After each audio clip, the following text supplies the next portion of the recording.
Hey, we're back on the Morning Brew for Friday morning. Thanks for being here. I'm Larry Aarons, your host, along with co-host Aaron Muffaletto for the Morning Brew.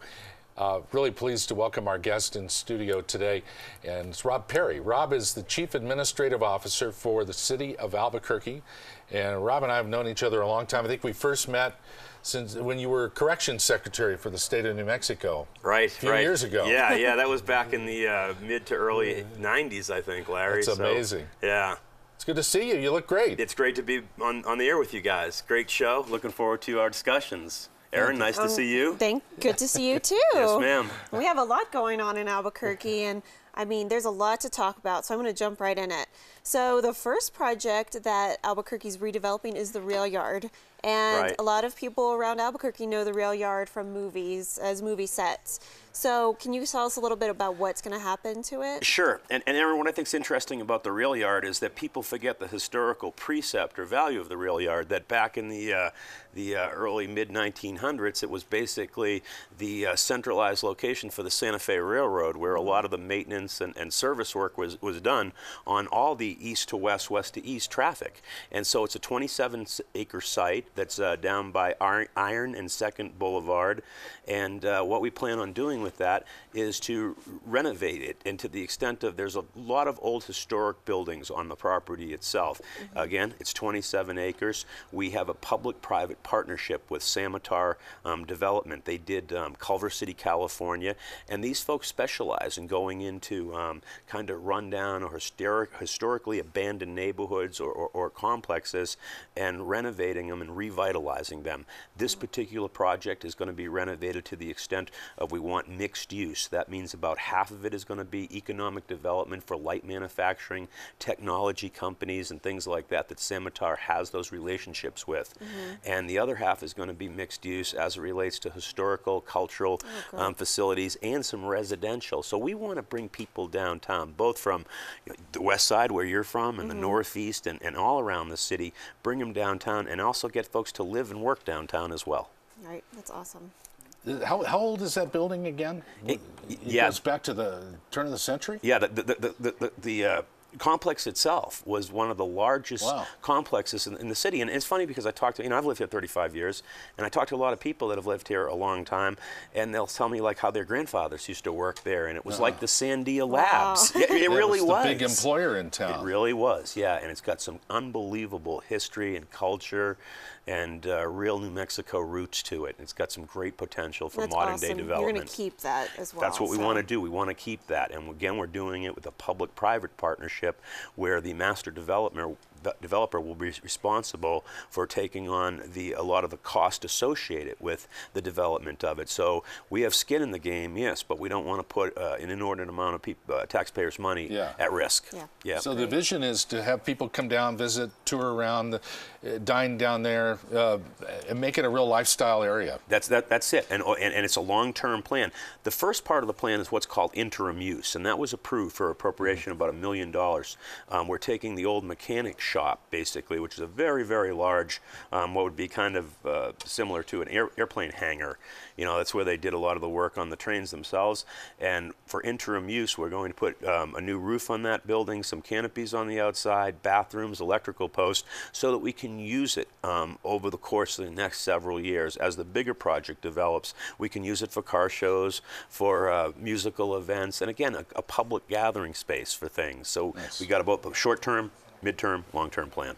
Sounds like it's going to be pretty big. Let's go to the convention center. Right. The venerable convention center. It's going to get a big, extreme makeover, huh? Yeah, that's interesting architecture. It's rather stark. It's the flat, low moor design that was built back in the 70s, basically, when you go in there. And it's a great facility, but when you go to that facility or you're trying to sell it to convention center meeting people, it looks like a convention center in any town, United States.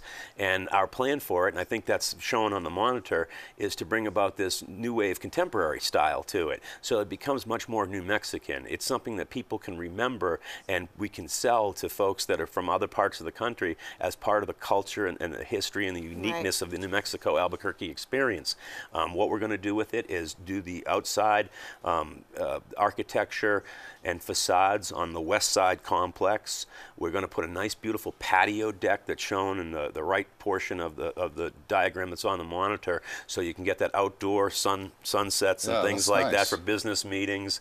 The north side's going to have a nice business meeting room, a lot of glass that opens up, use of natural stone, southwestern colors, Albuquerque architecture. And so it's going to be a really unique experience. We think it'll be much more marketable. So is it going to be a big renovation? I mean, it seems like it is. Yep. And I know that they've been working on this mural on one side. So I'm just curious, like, what's going to happen on that side of it? Right. It is a large renovation to the extent of it's $20 million. And the good news is the way we financed that was by taking the existing financing that was in place and refinancing it with the lower interest rates. We were able to take $20 million out. It's a facelift. It's not... You know, it's a minor plastic surgery, right? Sure.